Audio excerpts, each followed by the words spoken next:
درود دوستان نازنینم، امیدوارم که حالتون عالی باشه. خیلی خوشحالم که با یک آموزش بامزه و کیوت دیگه در خدمتتونم. قراره که بهتون یاد بدم چطور این لاک پشت بسیار بامزه با شخصیت رو ببافید. ببینید بچه ها چقدر این نمکه.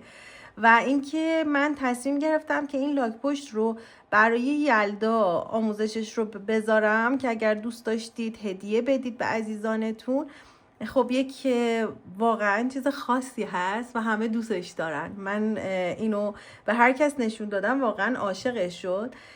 و شما میتونید این رو با رنگ های تک رنگ هم ببافید، یعنی این قسمت لاکش رو برای مثلا ولنتاین ببافید به این صورت که تمام قسمت لاکش رو قرمز یا سفید ببافید و بعد روش قلب بچسبونید. حالا میتونه دکمه باشه، میتونه گلدوزی قلب باشه، یا اینکه برای یلدا شبیه هندونه درست بکنید، یا اینکه به صورت ساده و تک رنگ بدون هیچ گلدوزی و تزیینی این رو باف بزنید. خیلی بامزه است.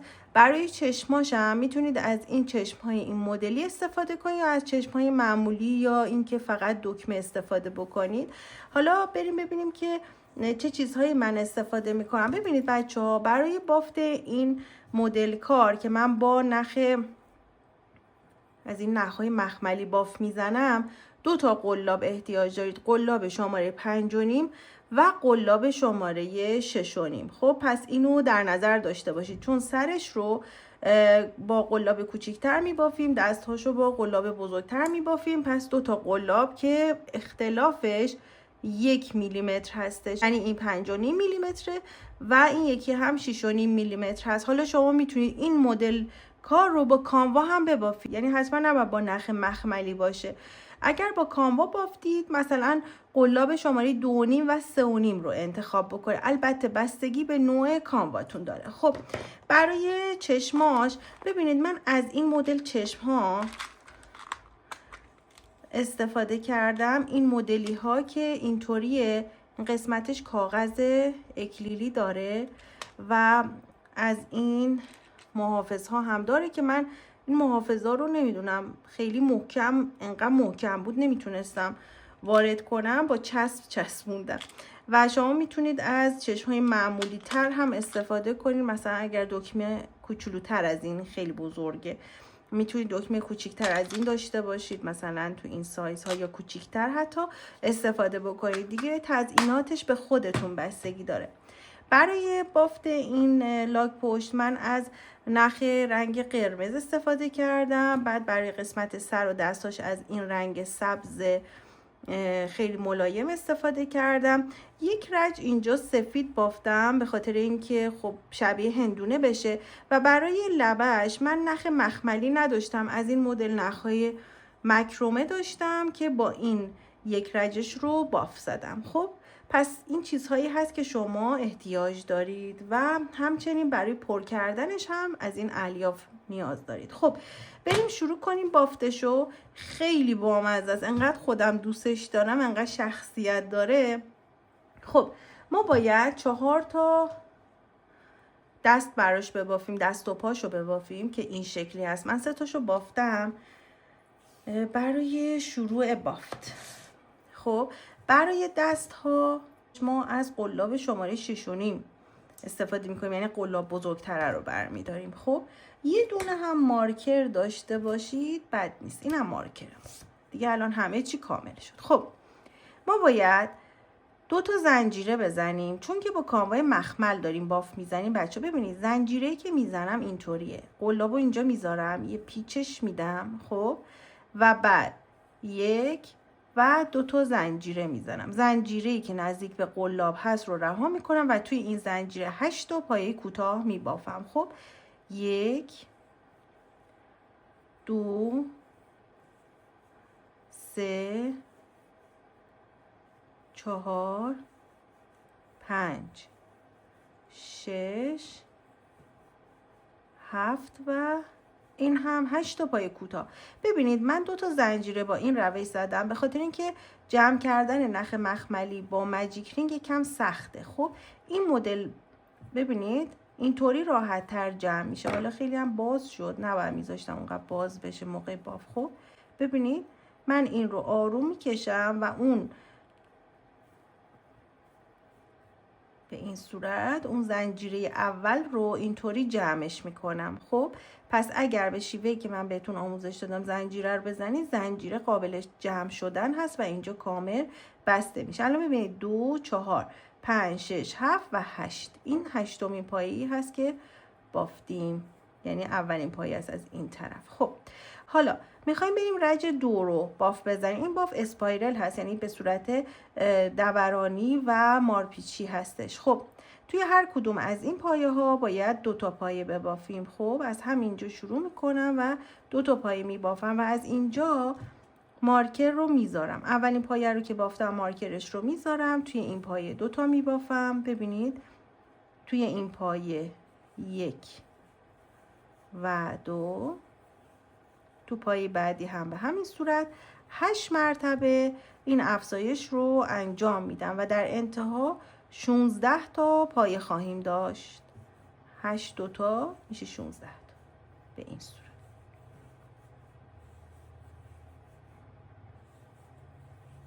خب 16 تا پایه رج 2 رو باف زدیم. میخوایم آخرین رج افزایشی رو باف بزنیم. آخرین رج نیست ها، این آخرین رج افزایشیمون هست. پایه اول رو یه دونه میبافیم، مارکرش رو میذاریم. خب و پایه بعدی رو توش 2 تا میبافیم، یعنی افزایشی، یه تک یه افزایش و این توالی تک افزایش 8 مرتبه تکرار میشه. در انتهای رج 3 ما 24 تا پایه کوتاه خواهیم داشت به این صورت. ببینید بچه‌ها اینطوری.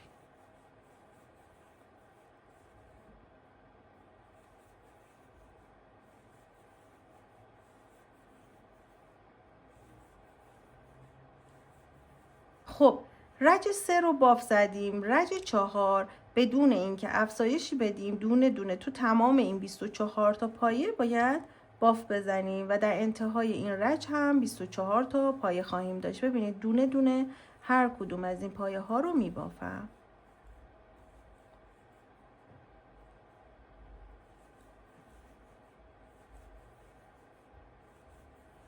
رسیدیم به انتهای رج 4 و الان بافتمون این شکلی شده. قبل از اینکه بریم ادامه آموزش حتما ازتون میخوام که این آموزش رو فقط و فقط از طریق کانال یوتیوب خودم بهار عسکری آکادمی ببینید، چون این آموزش فقط برای کانال یوتیوب و مختص کانال یوتیوبم ضبط شده.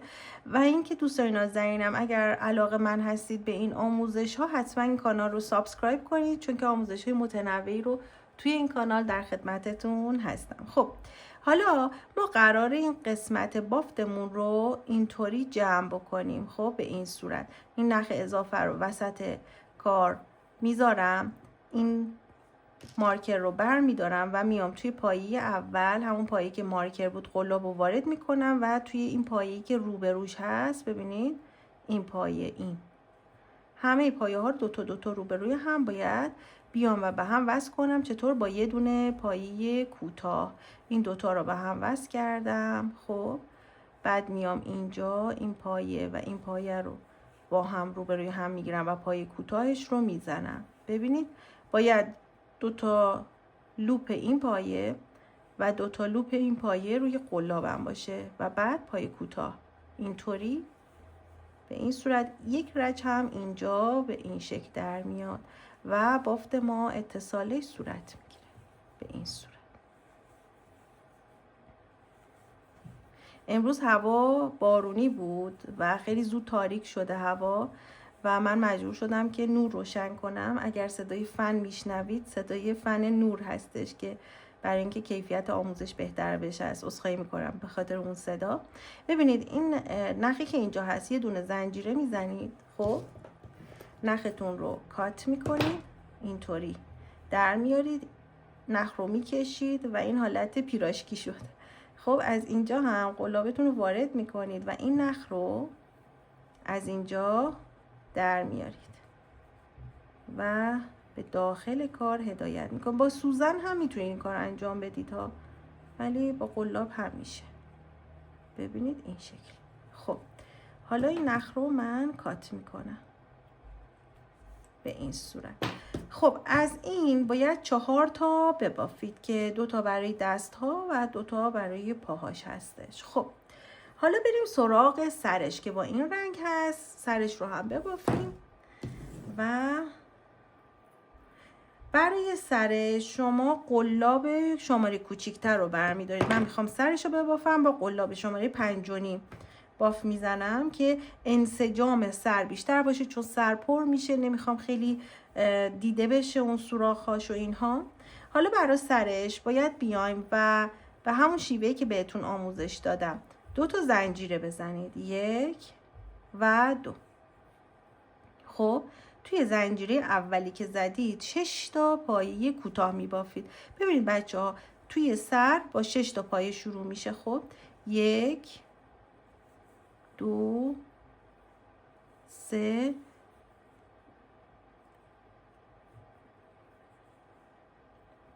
4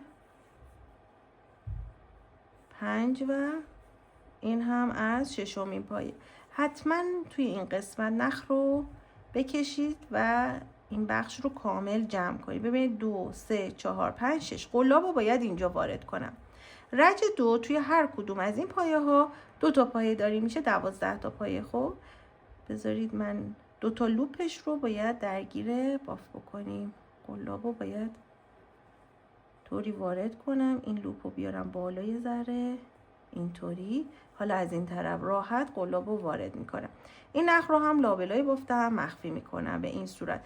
مارکر هم حتما بذارید که گم نکنید بافتتون رو. خب یه دونه رو بافتم تو پایه اول، دوباره یه دونه دیگه میبافم، میشه 2 تا. خب پایه بعد 1 و 2.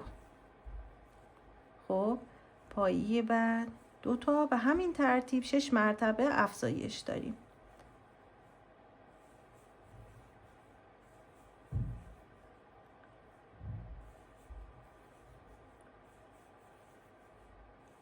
در انتهای رج 2 12 تا پایه داریم. میخوایم بریم رج 3 رو باف بزنیم. پایه اول رو تکی میبافیم، مارکرش رو میذاریم.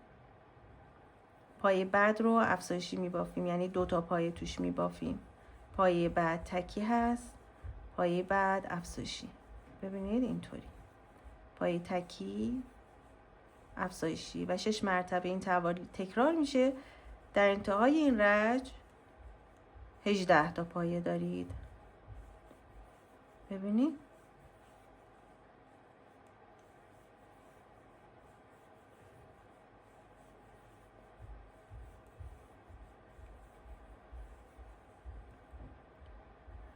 برای رج 4 2 تا پایه تکی میبافید و یه دونه افزایشی، یعنی پایه اول رو تکی میبافید، پایه دوم هم تکی و پایه سوم افزایشی. 6 مرتبه این توالی تکرار میشه و در انتهای این رج 24 تا پایه دارید. ببینید 1 و اینجا افزایش، مجدد 1 پایه، پایه بعدی یه دونه پایه و پایه بعدی افزایش.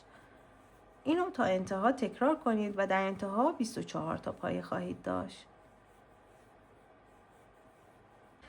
بعد از رج 4 که 24 تا پایه داریم، رج 5 6 و 7 3 رج بدون اینکه افزایش بدید باف میزنید. خب دوستان نازنینم ببینید من این 3 رج رو بافتم. خب حالا توی این رج اگر از این مدل چشم‌های این شکلی دارید که پشتش محافظ داره، توی همین بخش ها میتونید چشم ها رو نصب کنید. برای نصب چشم جاشو مشخص بکنید. این قسمت رو بذارید پایین سرش و این قسمت بشه بالای سرش. خب و بین رج 4 و 5 ببینید 1 2 3 4 اینجاها. خب ببینید خودتون اندازه بزنید ببینید که به چه صورته. من یه دونه از چشم ها رو اینجا میذارم. خب و حدوداً 2 4 6 7 تا پایه این طرفتر چشم دیگر رو میذارم. ببینید 7 8 تا پایه این طرفتر چشم دیگه. بعد تست کنید ببینید که این اوکی هست و این سرش که پر بشه اینطوری میشه. خب یعنی با فاصله تقریبا 8 تا پایه از هم توی بین رج 4 و 5 چشماشو نصب بکنید.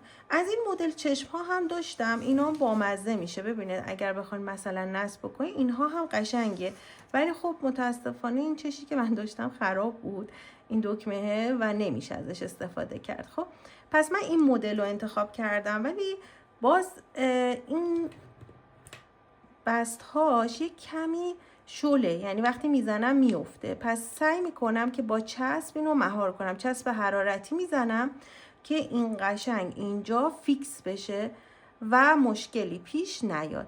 خب پس اینو حتما با چسب مهار بکنید، چسب حرارتی، که اگر این کار دست یه بچه رسید اون بچه خدایی نکرده آسیب نبینه. خب مثلا تو دهنش بکنه اگر خیلی کوچولو باشه، اینو قشنگ با چسب مهار بکنید. من اینو ببینید شله میفته متاسفانه. حالا میگم شاید تو بازار اینا رو من خیلی سال پیش خریدم، این وصل میشه ها، ولی اونقدر که باید و شاید محکم نیست. ببینید اینطوری. خب من اینو چسب بزنم. خب عزیزان ببینید من این چشم ها رو چسبوندم. خب این چسب حرارتی هنوز خوش نشده، یه ذره با دستم فشار میدم که اینها سر جای خودش بیسته. حالا بعد از اینکه به نتیجه مورد نظرتون رسیدید، حالا شروع میکنید این بخش رو باف میزنید. خب رج جدید رو قراره باف بزنیم، یعنی رج 8. 2 تا پایه میبافیم، یک کاهش میدیم. ببینید یه دونه پایه میبافم، مارکرش رو میذارم. خب پایه بعدی رو هم میبافم و بعد کاهش میدم. کاهش رو به چه صورت انجام میدیم؟ ببینید لوپ جلویی پایه بعدی و لوپ جلویی پایه بعدی اینطوری. بعد اینجا نخ میگیریم از این 2 تا لوپ و الان 2 تا لوپ روی قلاب داریم، این 2 تا رو با هم یکی میکنیم. اینجا یک کاهش انجام شد. ببینید یه دونه پایه و قراره کاهش انجام بدیم، یعنی این 2 تا رو باید با هم یکی بکنیم. قلاب و زیر لوپ جلوی پایه بعدی وارد میکنیم، نخ نمیگیریم، دوباره توی پایه بعدی لوپ جلویی رو درگیر باف میکنیم. این شکلی سوراخ ایجاد نمیشه. حالا 1 2 کاهش 6 مرتبه این کار تکرار میشه و 24 پایه میشه 18 تا پایه. 1 2 و کاهش. ببینید اینطوری کاهش رو انجام میدیم. خب مجدد 1 2 کاهش. ببینید وقتی کاهش رو انجام میدید این پایه رو باید باف بزنید، اشتباهی تو این پایه مجدد باف نزنید. خب 1 2 و این هم آخرین کاهش و الان 18 تا پایه داریم. خب حالا میخوایم رج بعدی رو باف بزنیم، یه دونه پایه کاهش و 6 مرتبه این توالی رو تکرار میکنیم. در انتهای این رج ما 12 تا پایه خواهیم داشت. خب بعد پر میکنیم کار رو. الان هم میتونید پر کنید تا ببینید یه دونه کاهش، یه دونه پایه کاهش شد 4 تا پایه، 5 ششمین پایه کاهش هست، 7مین پایه، 8مین پایه مجدد کاهش هست، 9 کاهش، 10مین پایه بود 11 و این هم کاهش که پایه 12 میشه. حالا باید سرش رو پر بکنیم. ببینید این مارکر رو بر می دارم اینطوریه. خب من با الیاف سرش رو پر میکنم. بعد بچه ها برای چشاش میتونید اینجا با نخ یه ذره گودی ایجاد کنید که اونو بهتون میگم در نهایت. خب به این صورت من پرش میکنم. خب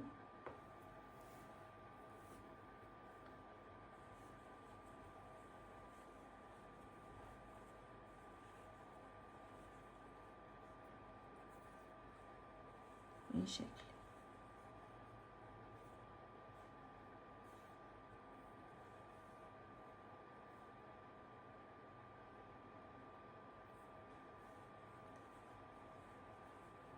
خب حالا ما 12 تا پایه داریم. خب میخوام این رج رو اینطوری ببافم. ببینید یه دونه پایه میبافم و پایه بعدی رو کاهشی میبافم. خب پایه بعدی رو یه دونه تکی و پایه بعد کاهشی. خب پایه بعد تک، پایه بعد کاهش، اینطوری. پایه بعد پایه تکی و پایه بعد پایه کاهشی هست. در نهایت ما 8 تا پایه داریم به این صورت. ببینید بچه ها. خب حالا الان این قسمت بالای سر این لاک پشت ما هست که من بعدن اینجا یک تو رفتگی ایجاد میکنم که یه ذره بیشتر شبیه لاک پشت بشه و الان میتونم هنوز جا داره که اینو یه مقدار پر بکنم به این صورت. ببینید این شکلی پرش میکنم. خیلی نمیخواد پرش کنید ها، خب ولی در حدی باشه که دیگه خیلی سرش پخ نباشه. ببینید این الان اصلا شخصیت نداره. وقتی که این شکلی یه ذره میره به داخل با مزه تر میشه. خب تا اینجا پرش کردم. حالا ما الان 8 تا پایه داریم. خب به این صورت، این شکلی. خب من میام نخی که اینجا دارم رو، این نخ رو اینطوری کاتش میکنم به این صورت. خب این شکل کاتش میکنم. بعد بچه ها ببینید اینطوری این نخ ها رو اینجوری باید به هم این طرف اون طرف رو برسونیم. میتونید مارکر بذارید و با مارکر این قسمت رو به هم وصل کنید که وقتی که میخواین سر رو به بدن متصل بکنید اونجا دیگه مشکلی نداشته باشید. خب این قسمت پایین سر هست، این قسمت بالاشه و الان ما باید 4 تا اینطوری پایه داشته باشیم. 4 تا 2 تا میشه 8 تا دیگه، درسته؟ مارکرها اینطوری میذارم. ببینید این 2 تا رو روبروی هم به هم وصل میکنم. میتونید هم وصل نکنید ها. من به خاطر اینکه شماها ببینید که من قراره چی کاری بکنم اینها رو این شکلی به هم وصل میکنم. خب این سومین بخش که اینطوری به هم وصل میشه. خب و این 4مین مارکر و با این 4 تا مارکر ما اینجا مشخص میکنیم که وقتی میخوایم سر رو به بدن وصل بکنیم به چه صورت وصل بکنیم. همونطور که گفتم این اینجوری بعداً میتونید با دوخت محکم از زیر یک کمی اینو فرم بدید. خب این از این. حالا بریم سراغ لاکش. بس سر و دستاشو درست کردیم. خب برای لاکش من این نخ رو دارم. این هم از نخهای قبلی اضافه اومده. رنگش ذره متفاوته. حالا نمیدونم کافی است یا نه. اگر کم بود اشکالی نداره، بعدا اضافه میکنم با اون رنگ. و الان بافتو میخوام انجام بدم. برای قسمت لاکش از قلاب بزرگتر استفاده میکنم. قلاب 6.5 استفاده میکنم. خب این هم بچه ها خیلی شبیه سرش بافته میشه. یعنی 6 پایه، 12، 18، 24 بعد میشه 30 پایه که من اینا رو بهتون میگم. خب مجدد باید بافتو بزنیم، فقط کم سریعتر دیگه این قسمت رو میبافیم. ببینید 2 تا زنجیره میزنم و توی زنجیره اول 6 تا پایه میبافم. اینا رو دیگه تون میکنم چون که داشتیم. خب نمیخوام خیلی ویدیو طولانی بشه و از حوصلتون خارج بشه. خب رج دوم توی هر کدوم از این پایه هایی که داریم 2 تا پایه میبافیم. ببینید از اینجا باید شروع کنم به بافت.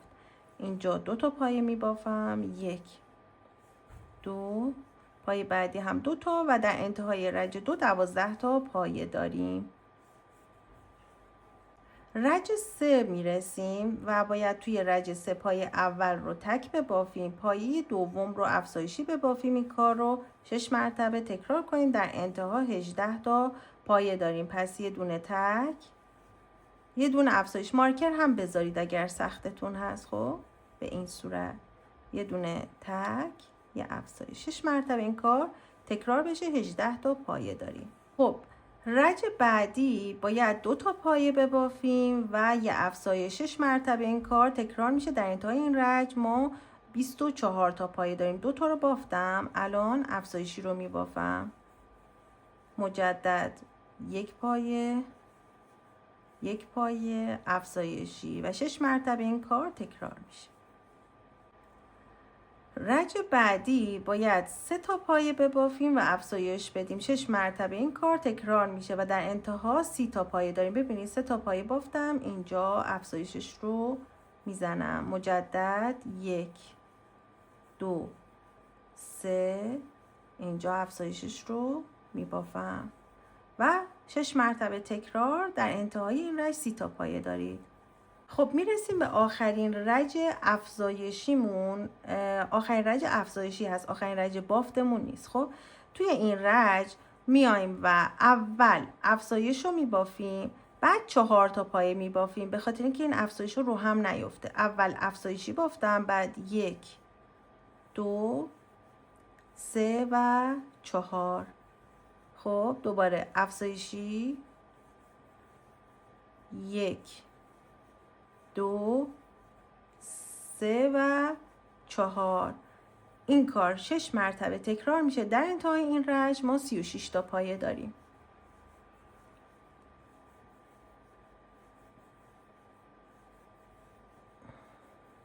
خب دوستان نازنینم، ببینید من بافت رو تا اینجا انجام دادم و در انتهای رج 6 ما 36 تا پایه داریم. خب ما الان باید بیایم و رج 7 و 8 رو با همین رنگ 2 رج باف بزنیم. خب بدون اینکه افزایش بدیم، یعنی رج 7 و 8 با رنگ قرمز 2 رج باید 36 پایه باف بزنیم.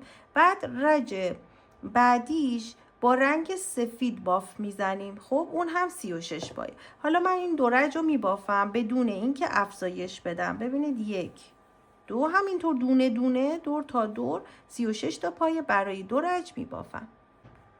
خب دوستان نازنینم، ببینید من این 2 رج رو بافتم، من نخم رو تموم کردم. این نخ قرمز و یه ذره جنس این 2 رج متفاوته، کم سفتره و برای همین این شکلی شد. مهم نیست، میخوام بهتون آموزش رو بدم. حالا اگر یه ذره متفاوت شد خیلی اهمیت نداره، وقتی پر بشه درست میشه. خب الان رج 8 رو من باف زدم. خب رج 8 آخرین پایه، یعنی 36مین پایه رو که میخوام ببافم.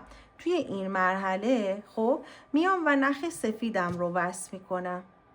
خب همونطور که گفتم بچه ها، چون من دارم با این پترن هندونه میبافم، شما میتونید این رو یک رنگ ببافید و من این آموزش رو برای یلدا ضبط کردم. این نخ رو کات میکنم. خب شما میتونید این رو مثلا آبی ببافید، بنفش ببافید، هر رنگی دوست دارید رنگ و رنگ ببافید و کلی از این آیتم ها سفارش بگیرید، به خاطر اینکه به نظر من هر کس که اینو دید عاشقش شد. حالا میگم این شبیه هندونه است، میتونه مثلا این بنفش بافته بشه، آبی بافته بشه، زرد بافته بشه و خیلی خوشگله، به نظرم شخصیت بامزه‌ای داره.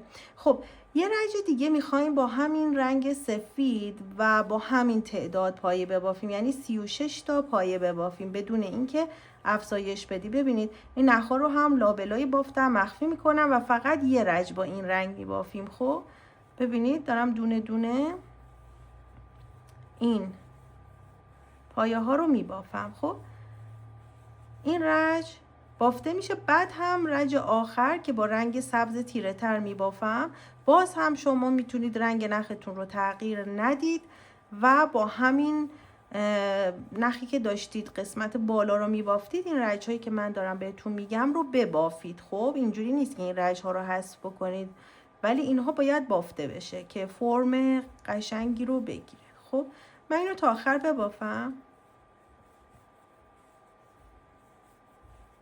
خب ببینید بچه ها، من رسیدم به انتهای بافتم و این پایه آخرم رو میام و با این نخی که اینجا دارم میخوام متصلش کنم و بافتم رو با این رنگ بزنم و من چون نخ سبز مخملی نداشتم، ضخامت این نخ شبیهش هست، با این بافت رو میزنم. خب ببینید من این بافت رو تا اینجا انجام میدم و با این نخ تمومش میکنم، بافت رو کامل میکنم اینطوری.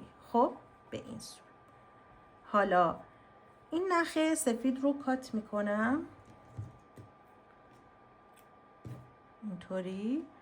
خب حالا میخوام با این نخ بافتم رو انجام بدم. چی کار میکنم؟ یه دونه زنجیره میزنم، کار رو برمیگردونم. بچه ها اگر شما رنگ نختون رو نمیخواین عوض بکنید، این رج رو که بافت زدید زنجیره بزنید، کار رو برگردونید. دقیقا همین کاری که من کردم، با این تفاوت که شما اینجا نخ جدید وصل نمی کنید. حالا میان چی کار میکنید؟ توی لوپ پشتی ببینید توی این لوپ بافت میزنید. چرا؟ به خاطر اینکه لوپ های جلوی این طرف رو ما میخوایم برای قسمت زیر شکمش استفاده کنیم. از اینجا نخ وصل میکنیم و همزمان قسمت های بدن رو، سر و دست ها و اینها رو به هم وصل میکنیم و بافتمون رو انجام میدیم. پس الان من توی لوپ پشتی میام بافتم رو میزنم. خب به این صورت دونه دونه توی لوپ های پشتی پای کوتاه رو میبافم. خب این نخ‌ها رو هم میتونید لابلای بافتتون مخفی کنید، میتونید اینجا گره بزنید و بعداً توی بافت اینجوری به تمیزتر میشه. خب ببینید لوپ پشتی این پای کوتاه بافته میشه، لوپ پشتی به این صورت. این برمیگرده به طرف بالا اینجوری میشه و بافتتون بامزه تر میشه. خب پس توی تمام این پایه های سفیدی که بافتم اینجا 2 تا لوپ داریم، لوپ پشتی پای کوتاه، لوپ پشتی پای کوتاه، تا انتها این باف رو انجام بده. خب دوستان نازنینم ببینید من این باف رو زدم. الان میام این نخ رو حدوداً 15-16 سانتو نگه میدارم.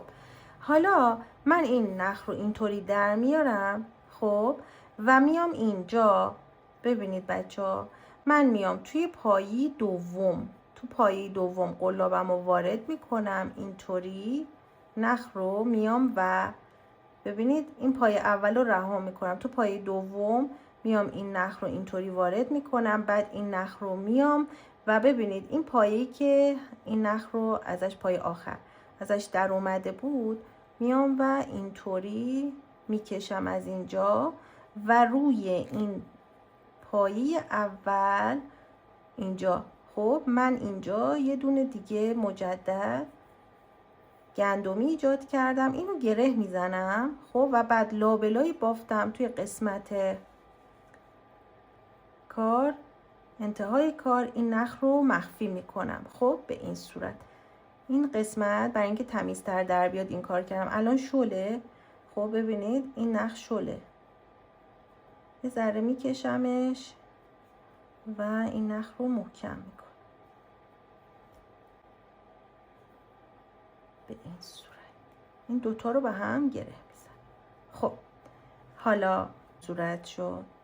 خب الان شما میتونید تصمیم بگیرید که توی این مرحله گلدوزیش رو انجام بدید، ولی من آخر انجام میدم که راحت تر باشم. خب حالا میخوایم دوستان نازنینم قسمت پایین شل یا قسمت پایین بدن این لاک پشت رو باف بزنیم که همزمان باید اعضای بدنش رو هم بهش وصل بکنیم. خب قسمتی که الان این شکلی بستدیم رو برای قسمت اتصال سرش استفاده میکنم و در نظر میگیرم. دلیلش هم این هست که این قسمت خم میشه و اینجا این اتصال دیده نمیشه. ببینید مثل این قسمت. خب حالا برای اتصال بچه ها باید از نخ رنگ بدن استفاده کنید، یعنی نخی که دست ها سرش رو باش باف زدید. خب من میام اینجا و توی لوپ های پشتی که دارم اینجا، خب تعداد پایه هامون 36 پایه بود دیگه. حالا ما قراره که این باف رو انجام بدیم. میام و توی لوپ پشتی اول نخم قلابم رو وارد میکنم. خب و این نخ جدید رو وصل میکنم با یه دونه زنجیر. خب به این صورت. حالا از همینجا باید بافتم رو همزمان با اتصال اعضای بدنش انجام بدم. ببینید دوستان نازنینم این لاک پشت اینجا بالای سرش هست، اینجا پیشونی لاک پشتمه. خب من پیشونی لاک پشت رو به طرف پایین میذارم و این قسمت هایی که مارکر گذاشتم باید همزمان توی 4 تا از این پایه هایی که اینجا دارم اینو وصل بکنم. چی کار میکنم؟ میام اول اینا رو برمیدارم. 4 تا پایه شما در نظر بگیرید. خب نمیخوام که گیجتون بکنم خیلی شلوغ بشه. ما قراره همین قسمت هایی که به هم وصل کردیم رو همزمان با وصل کردنش به این لاک وصل بکنیم. خب چیکار میکنم؟ اینجا پیشونیش هست. خب من اینو این شکلی میذارم و قلابو خب وارد این پایه میکنم، این پایه ها میکنم و میام اینجا خب و بافت پایه اولم رو توی همین پایه‌ای که اینجا نخ گرفتم اینجا انجام میدم به این صورت. خب این نخ رو هم لابلای باف مخفی میکنم. بعد میام توی پایه بعدی و پایه بعدی اینجوری قلاب رو وارد میکنم. بعد از اینجا این پایه دوم رو میام و اینطوری همزمان بافت میزنم. این نخهای اضافه رو هم لابلای بافتم مخفی میکنم به این صورت. این قسمت رو بچه خوب دقت کنید. خب بعد میام پایه سوم رو اینجوری قلاب وارد میکنم. اینجا یه ذره تعداد نخها زیاده، شاید گیجتون بکنه، ولی ببینید این پایه بعدی هست. خب میام قلابم رو اینجا وارد میکنم و تمام نخها لابلای بافتم مخفی میشه. این سومین پایه. خب بعد میام اینجا قلاب و وارد این قسمت، این دوتایی که ما با هم مارکر گذاشته بودیم قبلا، وارد میکنم و بعد میام ببینید این پایه رو بافتم. این پایه لوپ هایی که رها کرده بودیم از روی نخ سفیدمون و لوپ پشتیشو باف زده بودیم، الان داریم اون لوپ ها رو میبافیم. خب 4 تا پایه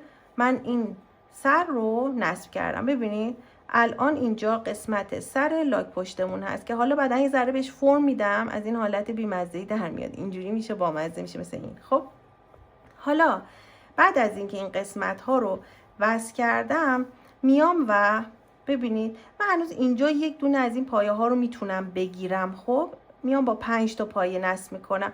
اینجا چون یه ذره اضافه بود میام این کار رو میکنم. خب حالا میام 2 تا پایه میبافم بدون اینکه حالا وصل کنم، ولی اینجا رو من گرفتم که شلوول نباشه. خب 1 و 2.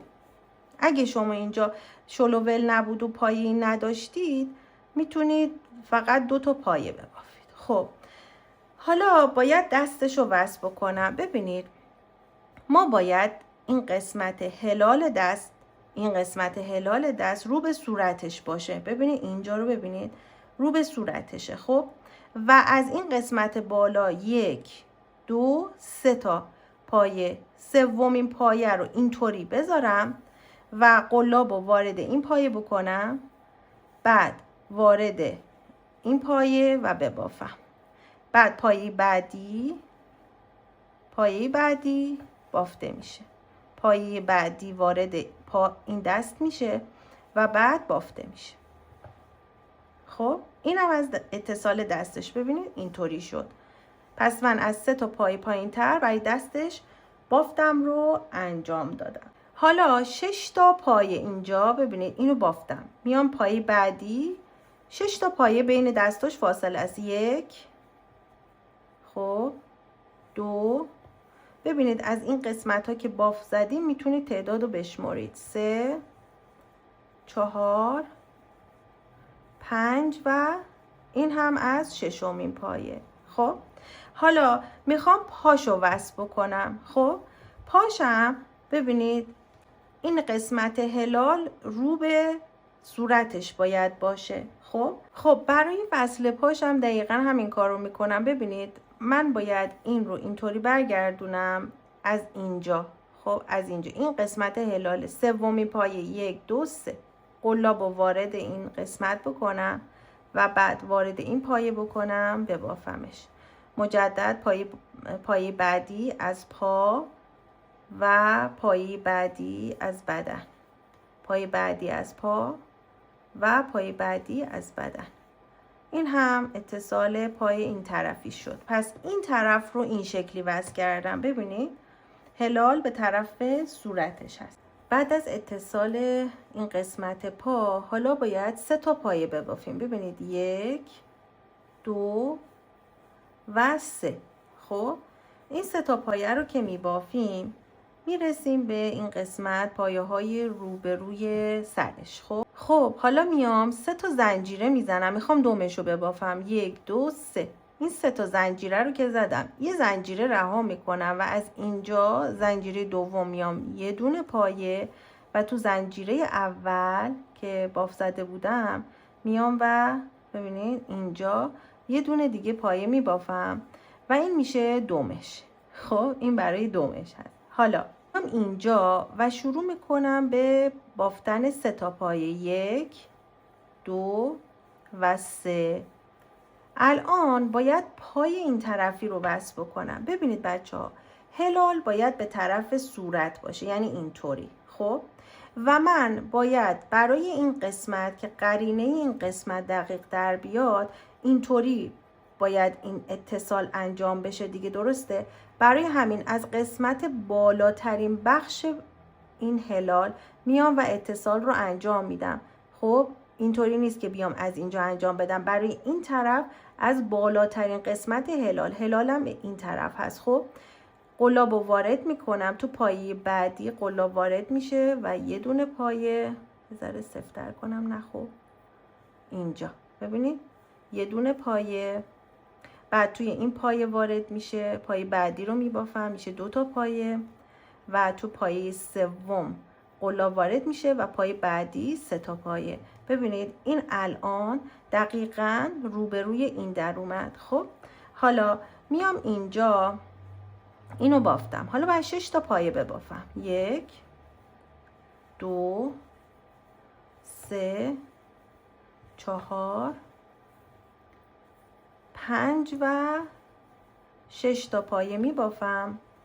باید 1 2 3 تا پایه وصل کنم، 2 تا پایه هم اینجاست. مجدد هلال باید این طرف باشه و قلابمو اینطوری وارد میکنم. ببینید اینطوری توی پایه اول هلال وارد میکنم، همین بالای بالا، و بعد میام یه دونه پایه اینجا میبافم.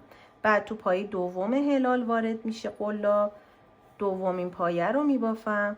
بعد توی پایه سوم هلال قلاب وارد میشه و پایه سوم رو میبافم. اینو که بافتم بعد اینجا 2 تا پایه میمونه، 1 و این هم دومین پایه که باف میزنم و این قسمت اتصال که یه ذره قسمت سخت کار نسبتاً بود تموم میشه. خب فعلا ما این لاک پشتمون اینجوری هست. حالا باید بیایم و داخلش رو شروع کنیم به باف زدن. خب ببینید بچه ها، ما اینطوری که باف زدیم الان این پایه ها به رو هست. دقت کنید این دوم رو شما نباید باف بزنید، میتونید اینجا مارکر بذارید، حواستون باشه اینجوری نذارید داخل باف بزنید، این دوم باید به بیرون باشه. خب حالا میخوایم رج بعدی رو باف بزنیم. ما الان باید تعداد پایه هامون دقیقاً مثل تعداد پایه هایی که توی قسمت رنگ سفید داشتیم و 36 پایه بود باف بزنیم. خب ما میایم این رج رو 4 تا پایه میبافیم یک کاهش، 4 تا پایه یک کاهش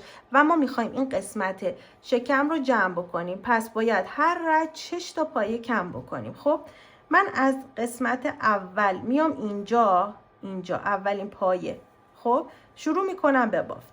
یه دونه پایه میبافم، مارکر بذارید اگر سختتون هست. خب بعد باید 4 تا پایه یک کاهش انجام بدم. 1 2 3. ببینید همین پایه هایی که باف زدیم. 4 بعد کاهش. میتونید لوپ های جلویی یا اینکه اینطوری کاهش بدید. ببینید این کار رو هم میتونید بکنید. یه دونه نخ از این پایه بگیرید، یه دونه نخ از پایه بعد بگیرید اینجا رو کاهش ببافید. خب اینطوری هم میتونید ببافید. من برای قسمت زیر شکم اینجوری میبافم. 1 2 3 4 و کاهش. یه نخ از این پایه میگیرم، یه نخ از پایه بعد و اینجا کاهش. 1 2 3 4 و کاهش. و این باف رو تا اینجا باید انجام بدید. 4 تا پای کاهش. اینجا رو هم بهتون بگم که اشتباه نکنید. ببینید 2 خب 3 اینو رها میکنید، میاین این پایه بعدیش اینجا. خب 4 ببینید اینجوری میشه. اینجا یک دونه سوراخ شاید ایجاد بشه ولی مهم نیست. خب 4 و اینجا کاهشش رو انجام میدید به این صورت. تا انتها باید 30 تا پایه داشته باشید. این هم کاهش آخری. الان من توی این رج 30 تا پایه دارم و ببینید این کار داره این شکلی میشه. رج بعدی 3 تا پایه میبافیم و کاهش میدیم و در انتهای رج باید 24 تا پایه داشته باشیم. ببینید 1 2 3 تا پایه بافته میشه و یه دونه کاهش. ببینید حالا اگر بخوایم کاهش دیده نشه، اینطوری سوراخ ایجاد نشه، ببینید 1 2 3 از اینجا راحت تر این شکلی لوپ جلویی و لوپ جلویی، این دوتا با هم یکی میشه و اینجا ببینید این چقدر تمیزتره نسبت به این کاهش. این کاهش سوراخ ایجاد میکنه، این کاهش ببینید محکم تر. از اینجا به بعد اینجوری کاهش بدید. 1 2 3 لوپ های جلویی.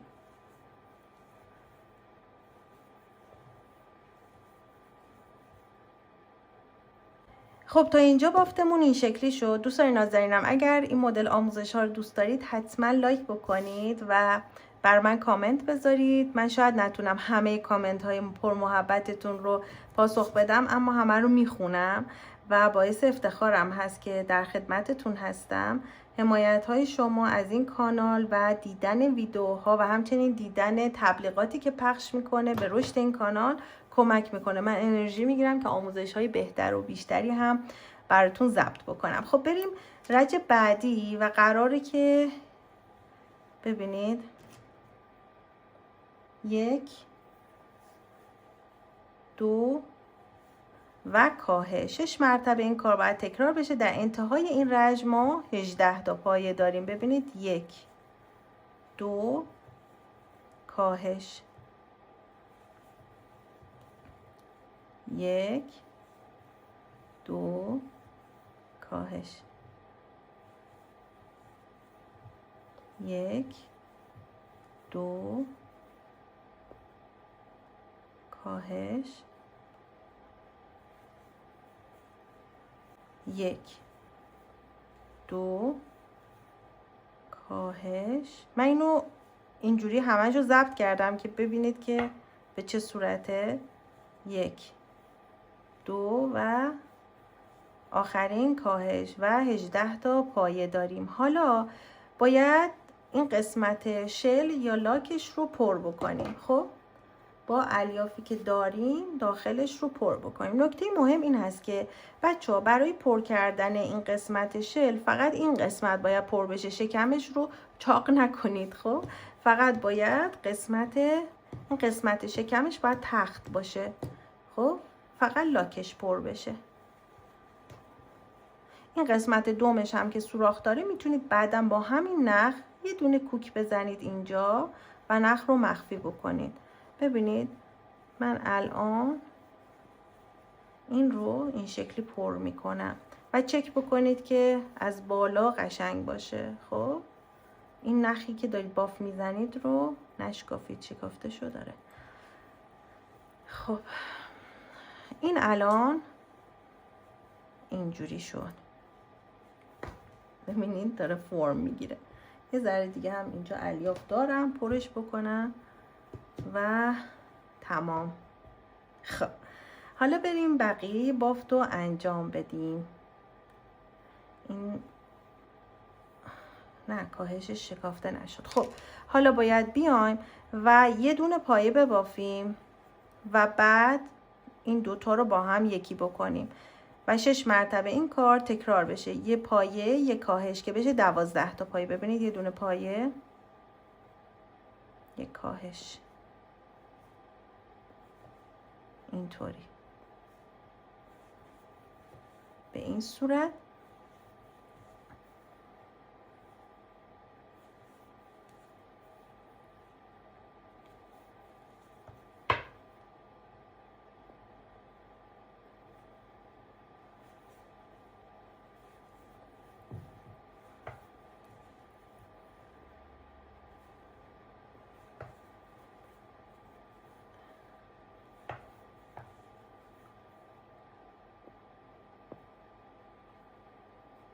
ببینید بچه ما الان 12 تا پایه داریم. خب یه رج دیگه هم کاهش انجام میدیم. توی این رج چک بکنید ببینید که لاکش خوب باشه. خب این لاک این یکی بامزه تر از این شد چون نخش نرمتر بود. ببینید چقدر نخ تاثیر میذاره. این نخ زبر رو یکم خشکتر بود. نخ این قسمت شبیه نخ دست و سرش هستش و خیلی لطیف تره. خب من این 6 تا پایه 6 تا کاهش آخرم انجام میدم، یعنی تمام پایه ها رو دو تا با هم یکی میکنم. ببینید این دوتا رو با هم میگیرم، لوپ های جلویش رو میگیرم. یکم سخت هست ولی بافتم تمیزتر میشه. الان 2 تا پایه دارم، این دوتا رو با هم یکی میکنم، شد 3 تا پایه. این دوتا با هم یکی میشه 4 تا پایه. خب 5 تا و این هم 6 تا پایه. خب کم بکشم این نخو. 6 تا پایه. حالا نخ رو بلند قطع میکنم به خاطر اینکه میخوام از اضافه این نخم برای دوختن قسمت دومش استفاده کنم. خب میز من اگر ببینید چه وضعی شده الان. ببینید بچه ها این نخ رو در میارم. خب اینطوری این نخ رو در بیارید و قسمت پایین این شل صافه دیگه، قلمبه نیست. اگر قلمبه باشه خوب نمیسته، خیلی طبیعی نیست. حالا من میام توی لوپ های جلویی این 6 تا پایه این نخم رو عبور میدم. ببینید اولیش رو عبور دادم، بعد میام پایه بعدی توی لوپ جلوییش. خب ببینید خودش جمع میشه. پایه بعدی لوپ جلویی وقتی اینو میکشید داره جمع میشه. توی 3-4 تا از پایه ها توی لوپ جلویی این نخ رو وارد کنید، کلش به این صورت جمع میشه. ببینید جمع شد. حالا این نخ رو وسط وارد میکنم، میام توی این قسمت اینجا.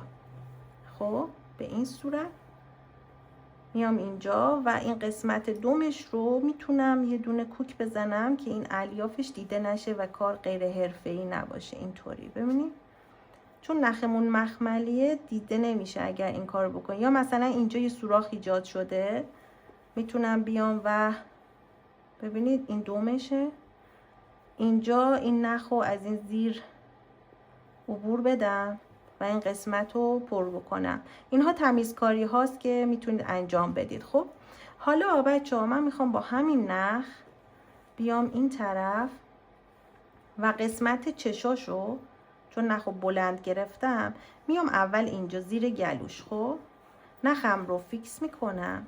یعنی چی؟ یعنی از اینجا نخ رو عبور میدم، یه گره ایجاد میکنم که این نخ فیکس بشه. خب که دیگه وقتی من نخ رو میکشم توی قسمت چشم این قسمت شکمش جمع نشه. نخ اینجا قفل شد. خب اینو قفل کردم نخو. پرز قرمز مخملی.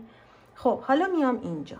ببینید من اصلا عروسکی که روح نداشته باشی، چون عروسک ها واقعا چشاشونه که بامزهشون میکنه. خب این قسمت بالای چش این لاک پشت باید یه ذره بره داخل.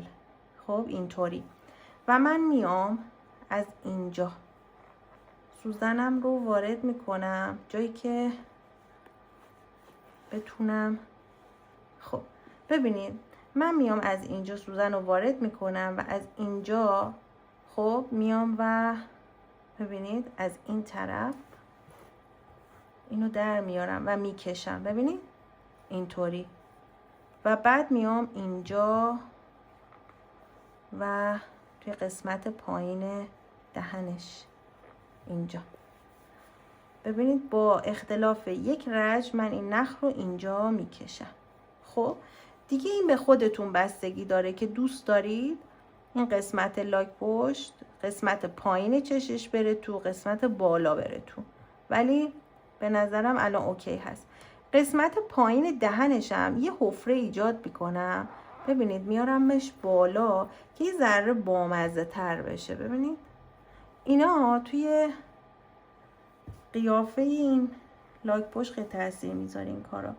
ببینید بامزه تر میشه. حتی میتونم اینجا بیام و یه حفره دیگه ایجاد کنم. بذارید بیام یکم پایین ترش، اینجا یکم میکشم و یه ذره ای ببینید توی این قسمت با اختلاف یه رج اینجا که نخ در اومده اینجا میام و از اینجای این چش در میارم که بتونم بعدن ببینید اینطوری اینو میکشم بامزه تر میشه. خب حالا میتونم با سوزنم بهش فرم بدم دیگه، این به خودتون بستگی داره. حتی میتونید اینجا با نخ سفید مثل این قسمت که من اینجا یه دوخت رفت و برگشتی زدم، با نخ سفیدتون بیاین اینجوری مثلا از اینجا بیاین و ببینید اینطوری یک حالت دوخت ایجاد کنید. خب اینو باید با نخ سفید انجام بده که بامزه تر بشه. خب یعنی از اینجا یا از اینجا یا از زیر چشش که بامزه تر بشه. خب این دیگه به خودتون تزییناتش بستگی داره.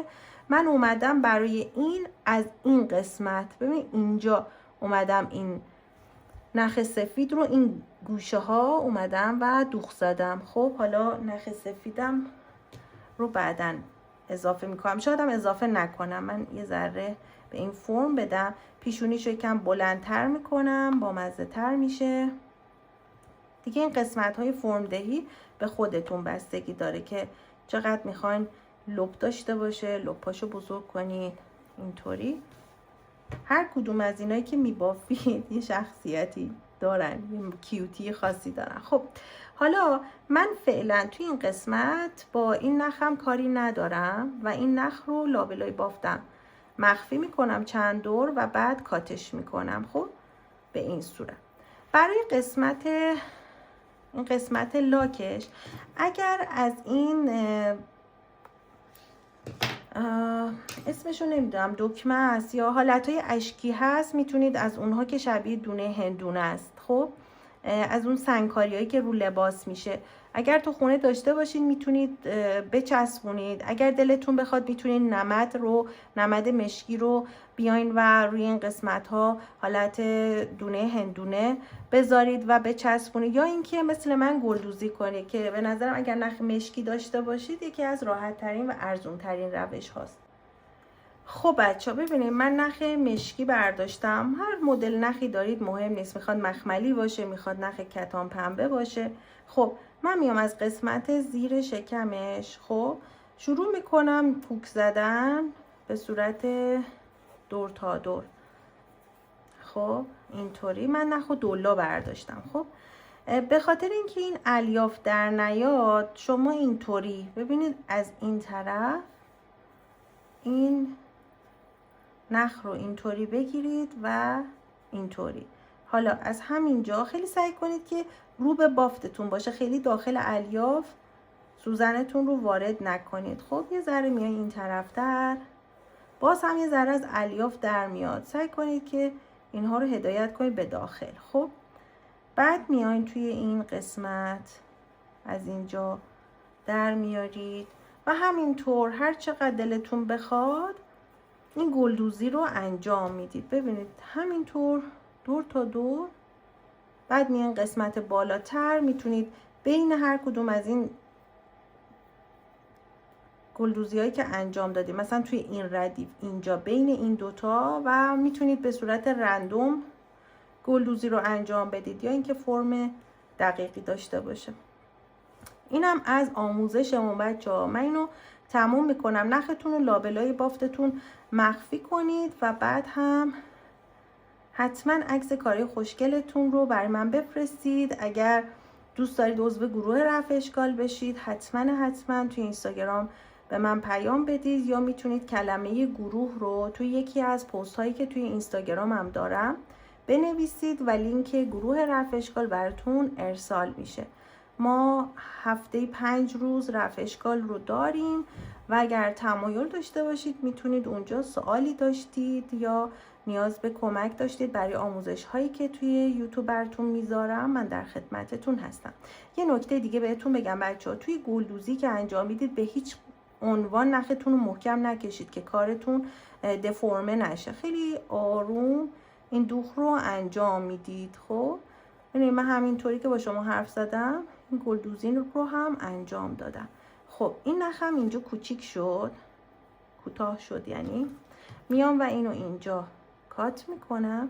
بعدا اینو قراره که استفاده کنم. این نخ اضافه رو که اینجا گذاشتم، ببینید این رو وارد سوزنم میکنم و ادامهش رو با این نخ میام و انجام میدم. فقط اینکه نخم کوتاه بلنده و دقت میکردم به این صورت. من 2-3 تا دیگه گلدوزی لازم دارم، اینو میکشم و انجامش میدم. خب مثلا اینجا لازمه که این گلدوزی رو داشته باشه. خب امیدوارم که این آموزش رو بچه دوست داشته باشید. حتما این کانال رو سابسکرایب کنید و عکس کار خوشگلتون رو همونطور که گفتم بر من بفرستید یا منو تو پیج هاتون تگ کنید عکس کار خوشگلتون رو ببینم. من اینو بچه ها ببینید میارم اینجا، هی حرفمو میخوام تموم کنم، هی میگم این نکته رو هم بگم بهتون که دیگه چی ناگفته نمونه. خب اینو در بیارم. خب ببینید بچه ها، من اینو با این گره میزنم، از یک جا درش آوردم. خب یک گره میزنم و 2 تا گره. خب به این صورت 2 تا گره میزنم چون از این سوراخ راحت عبور میکنه. بعد میام سوزنم رو دقیقاً از همینجا وارد میکنم. خب بعد این نخ رو اینطوری تو سوزنم وارد میکنم و بعد از این زیر نخ رو میکشم. ببینید گره رفت داخل و با خیال راحت شما میتونید، خیالتون راحت باشه که دیگه این گلدوزی ها باز نمیشه. اینم از این طرف در آوردم. حالا اینو میکشم بالا و این نخ‌ها رو یا میتونید لای بافتتون اینجوری مخفی کنید یا اینکه کاتش بکنید که مخفی کردنش خیلی راحت. اینم از این لاکی خوشگل، خیلی بامزه شد. اینم که از این 2 تا بامزه است. این چشش نارنجی، این چشش یه مقدار طلاییه. آره خیلی بامزه شد. امیدوارم که شما دوست داشته باشید، برای خودتون ببافید. خیلی دوستتون دارم.